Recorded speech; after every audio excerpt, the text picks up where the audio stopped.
Bonjour et bienvenue dans cette émission dans laquelle j'accueille aujourd'hui Antoine Meunier pour parler du programme spatial chinois. Bonjour Antoine Meunier. Bonjour Jade. Et merci d'avoir accepté cet entretien. Vous êtes journaliste scientifique spécialisé dans l'espace. Vous collaborez régulièrement avec la revue Ciel et Espace et surtout vous animez le site La Chronique Spatiale dans lequel vous suivez de très près l'actualité fourmillante de l'exploration spatiale. Alors, il se passe beaucoup de choses dans l'espace aujourd'hui, mais nous allons nous concentrer sur la Chine qui enchaîne les succès dans l'espace. Après avoir lancé Tianhe, le premier module de sa station spatiale, elle a envoyé fin mai un vaisseau cargo pour le ravitailler et préparer l'arrivée d'un premier équipage attendu en juin. Ce sera la mission Shenzhou 12. C'est la troisième expérience chinoise en matière de station spatiale après Tiangong 1 et Tiangong 2. Pourriez-vous, pour commencer, nous donner quelques éléments pour comprendre ce qu'apportera la Chine avec cette nouvelle station spatiale? La station spatiale, c'est un objectif à long terme de la Chine. Ça a d'abord commencé avec Tiangong 1, ensuite il y a eu Tiangong 2. C'était deux petits modules dans lesquels on a réalisé plusieurs missions. Enfin, la Chine a réalisé plusieurs missions. Alors au départ, c'était des missions courtes, relativement courtes, une semaine pour les deux premières. Et la dernière mission qui a été réalisée donc sur Tiangong 2, là par contre, elle a duré un petit peu plus longtemps. C'était en quelle année? C'était en 2016. En fait, elle s'est achevée, cette mission, pratiquement au moment où Thomas Pesquet, l'astronaute français, qui est de nouveau dans l'espace, démarrait sa première mission. Revenons-en à Tianhe. Oui. Où ça en est aujourd'hui? Alors, là, déjà, le module Tianhe a été lancé à la fin du mois d'avril. C'est un gros module, 22 tonnes. Imaginez un gros autobus dans l'espace. Et il est prévu, d'ici moins d'un an maintenant, d'amarrer un autre module, deux autres modules. Ce sont des modules scientifiques. Le module Tianhe, c'est un module d'habitation. On va pouvoir avoir 3 astronautes à bord. Ça sera la mission Shenzhou 12 qui est prévue en principe, si tout va bien, le 17 juin. Et là, par contre, les missions vont être plus longues. Cette nouvelle mission, elle va durer 3 mois.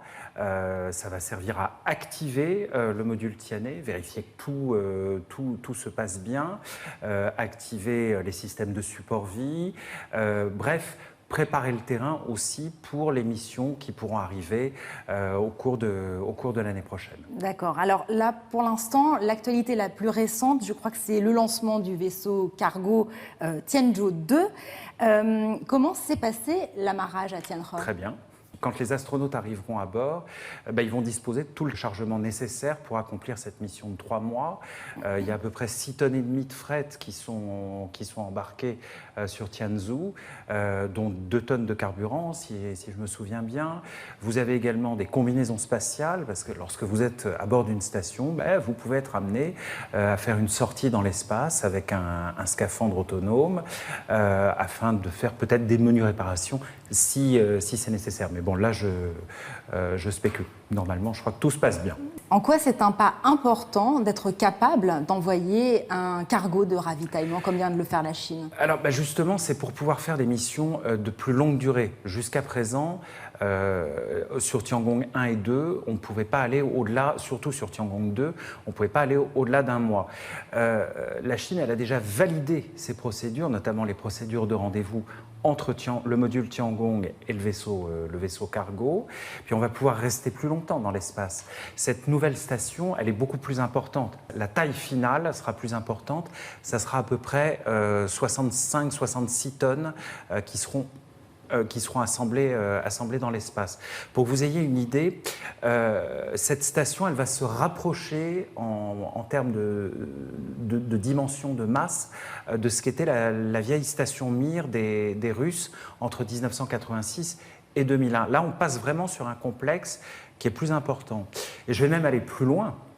En Chine, on fait, dans le spatial chinois, on fait tout par deux, ce qui fait que le module Tianhe, il a un jumeau. Alors on peut imaginer que peut-être ce jumeau de Tianhe soit lancé dans un futur dans un futur. Qu'est-ce que vous appelez un jumeau? Un jumeau, c'est-à-dire que vous avez un module de réserve. Si jamais le module principal ne fonctionne pas, était perdu pour une raison ou pour une autre, ben on peut le remplacer et l'envoyer à sa place. En Chine, dans le spatial chinois, notamment sur le programme lunaire chinois, le programme Chang'e, chaque sonde envoyée disposait d'un backup, d'une doublure. La mission Chang'e 1 en 2007, par exemple, mission automatique, comme les suivantes, avait sa doublure qui a été lancée par la suite, c'était Chang'e 2. Pour en revenir à Tianhe, donc, on pourrait imaginer un jour que ce module puisse servir. D'accord.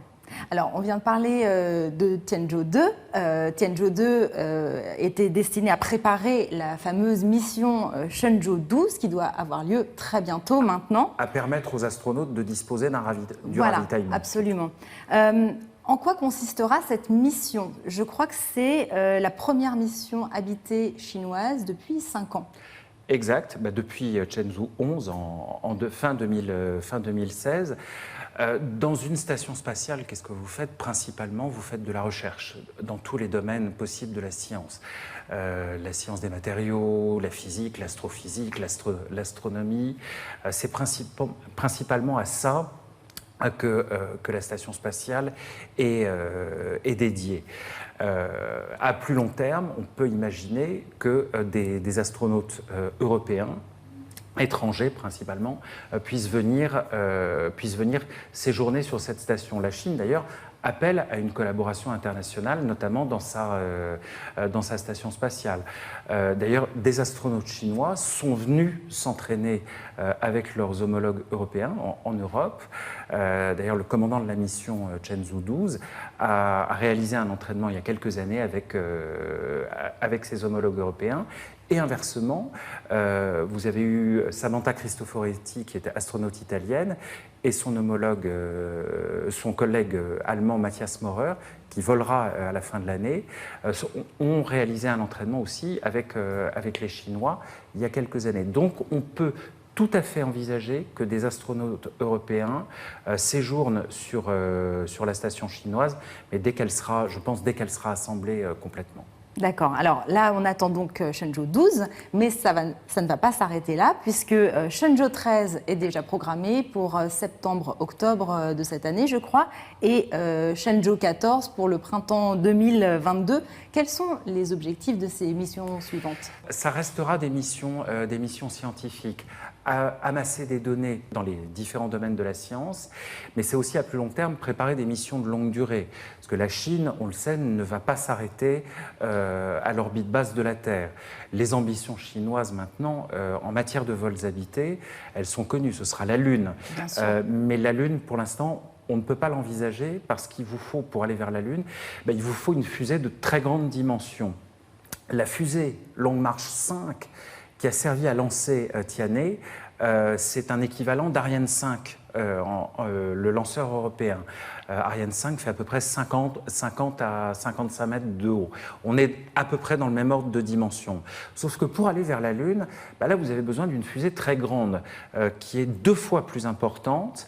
Et la Chine travaille à l'élaboration de cette fusée, Long March 9, mais qui ne sera sans doute pas disponible avant 2028-2029 au plus tôt.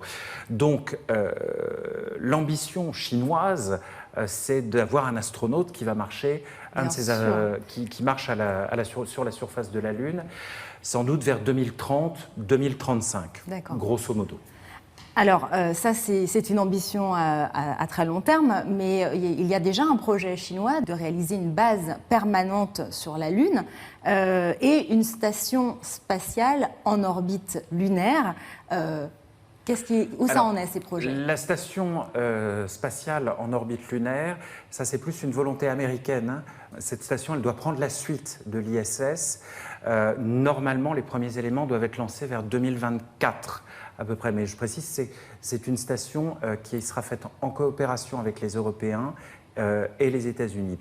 Pour la Chine, il y a effectivement une volonté entre la Russie et la Chine de collaborer sur un projet d'exploration habitée de la Chine. Mais beaucoup de choses restent à déterminer pour l'instant. Alors, en dehors des grands moments qui font la une des journaux, on assiste depuis quelques années à une montée en puissance de la Chine en matière aérospatiale dans tous les domaines, médecine spatiale, ingénierie des matériaux, vie dans l'espace, on en a parlé. Même si ce n'est pas nouveau, comment la Chine parvient-elle à cette montée en puissance rapide, d'après vous? Il faut préciser, je pense que la volonté chinoise d'aller dans l'espace, elle est beaucoup plus long-termiste que la vision, la philosophie américaine et européenne.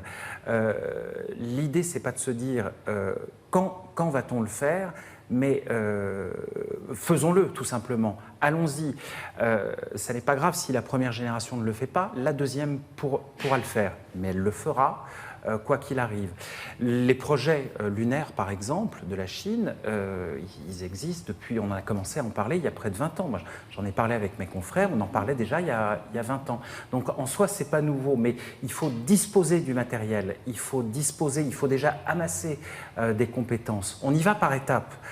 Chaque mission va servir à préparer la suivante. J'évoquais tout à l'heure le programme Chang'e. On a d'abord lancé... Donc c'est le programme lunaire? Le programme lunaire automatique, c'est-à-dire qu'on envoie des sondes. En 2007, on a envoyé un satellite autour de la Lune, Chang'e 1, qui a été suivi en 2011 par Chang'e 2. Et en 2013, on réalise un premier alunissage avec Chang'e 3. Beaucoup plus spectaculaire. Début 2019, au tout début du mois de janvier 2019, c'est la mission Chang'e 4 qui se pose, mais sur la face cachée de la Lune. Alors, du point de vue scientifique, ça n'a pas grand intérêt. Mais c'est spectaculaire. Mais c'est très spectaculaire et c'est un coup politique absolument fabuleux. En plus, la Chine avait soigneusement préparé son affaire parce que vous êtes sur la face cachée, il faut pouvoir communiquer. La Lune fait écran. Donc, en mai-juin 2018, on avait lancé le petit satellite Keqiao, j'arrive à le prononcer, qui était placé à un point précis de l'espace afin de permettre les télécommunications entre Chang'e 4 et son petit rover, Yutu 2. Yutu 1, c'était sur Chang'e 3, qui lui... Il faut suivre avec les noms. Oui, il faut suivre, effectivement. Donc, ce petit rover, et Chang'e communiquent via Keqiao, qui renvoie ensuite toute la télémétrie vers la Terre. Et puis surtout, il y a eu le retour d'échantillons lunaires. Ça a été aussi un très beau spectacle de la part de la Chine. On a pu disposer d'1,5 kg de roches lunaires. Là aussi, c'est un coût énorme. Mais je pense que la Chine ne s'arrêtera pas là.